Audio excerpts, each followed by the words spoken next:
এ বাবা রানা ভাই হাসছে কেন আমাদের দিকে? দূর থেকে ভালো মানুষদের দেখলে তো হাসতে। আমরা ভালো মানুষকে বলেছে, আমাদেরকে তো গালাগালি আমাদেরকে শুধু চারিদিকে গালাগালি যায়, বলছে ভালো মানুষ। কি বলবে তাদের উদ্দেশ্যে? তাদের উদ্দেশ্যে কিছু বলতে চাও? কাকার মতো ডায়লগ বলতে চাই না, কিন্তু এ বাবা কুলপিও দিচ্ছ নাকি? হ্যাঁ, ওরে সাবাস। ফরমালাই কুলফি 20 টাকা দাম আছে। আচ্ছা তোমার আগে এই গরমে এসছে এটা হ্যাঁ, কুলফি চিলি খাও। পনির দিয়ে। এটা কি শর্মালাই? না না, এটা 10 টাকা। এটা 10 টাকার নরমালটা। দই আচ্ছা কুলফিটা, হ্যাঁ। দই কুলফি।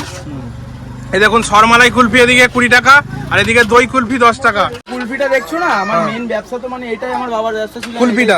কুলফিটা আচ্ছা সাইকেলে করে করতাম। আচ্ছা তো তার সাথে সাথে মা বললো মায়ের হাতের রান্না যদি অল্প কিছু করে ডেলি নিয়ে ঘুরে ঘুরে বেচতে পারিস তো ব্যাচ, মা এরকম বলেছিল। তো সেই থেকে অল্প করে চালু করেছিলাম। এবার ভাবলাম যে অল্প কোয়ান্টিটি আগে ধরে নেব। এই এটা কি বাটার কুলফি? এই সর কুলফি, শর্মালাই। আচ্ছা এটা সেই হাবড়া স্পেশাল একটা কাকুর দোকানে ভিডিও করেছিলাম, ঠিক এক্সাক্ট সেম হাবড়া স্টেশনের বাইরে বাইরে বাজারের দিকে, ঠিক এই রকম কুলফিটাই খেয়েছিলাম।